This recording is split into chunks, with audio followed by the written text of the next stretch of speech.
प्रिय अग्रज, माफ़ करना। भाई संबोधन का मन नहीं किया। खून का रिश्ता तो ज़रूर है हम दोनों में, जो समाज के नियमों के तहत निभाना भी पड़ेगा। लेकिन प्यार का रिश्ता तो उस दिन ही टूट गया था जिस दिन तुमने और तुम्हारे परिवार ने बीमार लाचार पिता और अपनी माँ को मतैर यानी सौतेला कहकर बाह पकड़कर घर से बाहर निकाल दिया था। पैसे का इतना अहंकार कि सगे माता पिता को ठीकरा पकड़ाकर तुम भिखारी बना रहे थे। लेकिन तुम सब कुछ नहीं। अगर तुमने घर से बाहर निकाला तो उनकी बाहें पकड़ सहारा देने वाली तुम्हारी बहन के हाथ मौजूद थे, जिनसे नाता रखने वाले तुम्हारे माता पिता ने तुम्हारी नज़र में अक्षम्य अपराध किया था और यह उसी का दंड तुमने न्यायाधीश बन दिया था। तुम ही वह भाई थे जिसने कभी अपनी इसी बहन को फ़ोन कर माँ पिता को भेजने के लिए मिन्नतें की थी, फरियाद की थी। बस 1 साल भी नहीं रख पाए। तुम्हारे चौकीदार जो नहीं बने वो। तुमसे तो मैंने ज़िंदगी के कई सही विचार सीखे। कभी सपने में भी नहीं सोच सकती थी कि तुम बुरी संगत में पड़ ऐशो आराम की ज़िंदगी जीने के लिए अपने खून के रिश्तों की जड़ें काटने पर तुल जाओगे।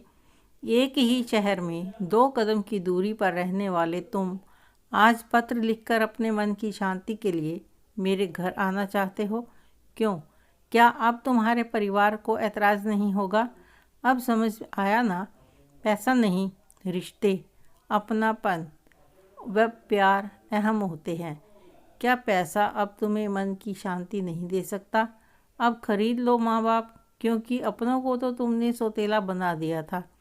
तुम ही ने छोटे भाई भावज को लालच दिया था अपने बिजनेस में साझेदारी कराने का, लेकिन इस शर्त पर कि माता पिता को बहन के घर से बुला अपने पास रखो, घर अपने नाम करवाओ और इतना तंग किया करो कि वे घर छोड़कर भाग जाएं। तुमने उनसे यह भी कहा था कि वे बहन से नाता तोड़ लें। इतनी शर्तों के साथ करोड़ों के बिजनेस में छोटे भाई को साझेदारी मिल जाएगी, लेकिन साझेदारी दी क्या? हमें क्या फ़र्क पड़ा? अगर पड़ा तो तुम दोनों नकारे व सफ़ेद खून रखने वाले पुत्रों को पड़ा। पुलिस व समाज में जितनी तू तू और जितना मुँह काला छोटे भाई भावज का हुआ, उतना ही तुम्हारा भी, क्योंकि तुम भी उतने ही गुनाहगार थे। मत भूलो कि झूठ के पैर नहीं होते और साजिश का कभी ना कभी तो पर्दाफाश होता है।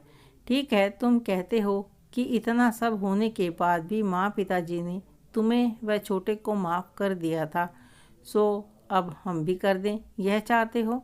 वो तो माँ बाप थे। नोहा तो मांस अलग नहीं कर सकते सी, यानी नाखूनों से मांस अलग नहीं कर सकते थे, पर हम तुम्हें माफ़ क्यों करें? क्या तुम अपने बीवी बच्चों को घर से बाहर निकाल सकते हो? नहीं ना। क्या माँ बाप लौटा सकते हो? अब तो तुम भी बुढ़ापे की सीढ़ी पर पैर जमा चुके हो। इतिहास सदा खुद को दोहराता है, यह मत भूलना। अब चूँकि तुम्हारा बेटा बिजनेस संभालने लगा है तो तुम्हारी स्थिति भी कुछ कुछ माँ पिताजी जैसी होने लगी है। अगर बबूल बोओगे तो आम नहीं लगेंगे, सो अपने बुरे कृत्यों का दंश व दंड तो तुम्हें सहना ही पड़ेगा। क्षमा करना, मेरे पास तुम्हारे लिए जगह व समय नहीं है। बेरहम नहीं हूँ मैं। तुम मुझे मेरे माता पिता लौटा दो, मैं तुम्हें बहन का रिश्ता दे दूँगी, तुम्हें भाई कहूँगी। मुझे पता है कि उनके आखिरी दिन कैसे कटे। आज भी याद करती हूँ तो मेरे रोंगटे खड़े हो जाते हैं। वो दशरथ की तरह पुत्र वियोग में बिलखते बिलापते, पर तुम राम ना बन सके। निर्मोही निष्ठुर, यहाँ तक कि सौतेला पुत्र भी ऐसा व्यवहार नहीं करता होगा जैसा तुमने किया। तुम लिखते हो बेहद अकेले हो। तुम फ़ोन पर भी तो ये सब बातें कर सकते थे ना? पर शायद इतिहास खुद को दोहराता है। तुम उनके फ़ोन की बैटरी निकाल देते थे। खैर, अब जले पर क्या नमक छिड़कना। ज़रा बताओ तो, तुम्हें अकेला किसने बनाया? तुम्हें तो बड़ा शौक़ था रिश्ते तोड़ने का। अरे ये तो माँ पिताजी के चलते चल रहे थे। तुम तो हमेशा रिश्ते पैसों पर तोलते रहे। बहन, बुआ, बेटी, ननद, इन सभी रिश्तों की छीछा लेदर करने वाले तुम और तुम्हारी पत्नी व बेटी आज किस बात के लिए शिकायत करती फिर रही हैं? जो रिश्ते नाते अपनापन जैसे शब्द और इनकी अहमियत तुम्हारी ज़िंदगी की किताब में कभी जगह नहीं रखते थे, उनके बारे में अब इतना क्यों तड़पना?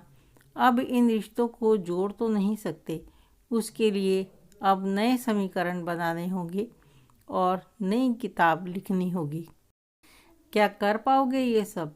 ओह, तो तुम्हें अब शिकायत है अपने बेटे बहू से कि वे तुम्हें व तुम्हारी पत्नी को बूढ़े बुढ़िया कहकर बुलाते हैं। ये शब्द तुम ही तो लाए थे हॉस्टल से सौगात में। चलो, कम से कम पीढ़ी दर पीढ़ी यह सम्मानजनक संबोधन तुम्हारे परिवार में चलता रहेगा। बधाई हो नई शुरुआत के लिए और रिश्तों को सींचने के लिए। खैर, छोड़ो इन कड़वी बातों को। मीठा तो तुरंत मुंह में घुल जाता है, पर कड़वा स्वाद काफ़ी देर तक रहता है, फिर कुछ खाने का मन भी नहीं करता। सो अब रोना काहे का? कहाँ गई वह तुम्हारी मित्र मंडली जिसके सामने तुम माँ पिताजी को लताड़ते थे? क्यों, क्या वे तुम्हारे अकेलेपन के साथी नहीं? क्या फिर आजकल महफिलें नहीं जमा पाते?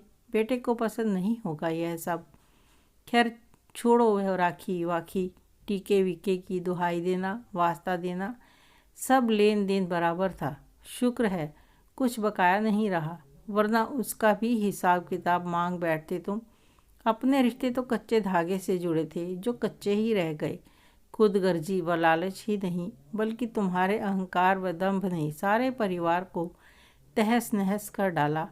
अब जुड़ाव मत ढूंढो, दरार भरने से भी कच्चापन रह ही जाता है, वह मजबूती नहीं आ पाएगी। अब इस जुड़ाव में तिरस्कार की बू ताज़ा हो जाती है। वैसे याद रखना, गुजरा वक्त कभी लौट कर नहीं आता। वक्त और रिश्ते बहुत नाजुक व रेत की तरह होते हैं, जरा सी मुट्ठी खोली नहीं कि वे बिखर जाते हैं। इन्हें तो कसकर स्नेह व खुददारी की डोर में बांध कर रखना होता है। कभी वक्त मिले तो इस पत्र को ध्यान से पढ़ना व सारे सवालों का जवाब ढूंढना। अगर जवाब ढूंढ पाए तो ज़रूर सूचना देना, तब वक्त निकाल कर मिलने की कोशिश करूँगी। अभी तो बहुत कुछ बाकी है।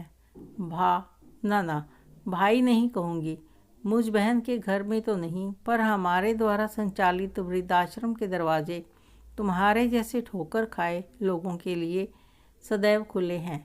यह पनाह घर तुम्हारी जैसी संतानों द्वारा फेंके गए बूढ़े व लाचार माता पिता के लिए है। सो अब तुम भी पनाह ले सकते हो, कभी भी आकर रजिस्ट्रेशन करवा लेना। तुम्हारी सिर्फ चिंतक। आपको यह कहानी कैसी लगी कमेंट करके अवश्य बताएं। अच्छी लगी हो तो लाइक करें, शेयर करें, सब्सक्राइब अवश्य करें। धन्यवाद।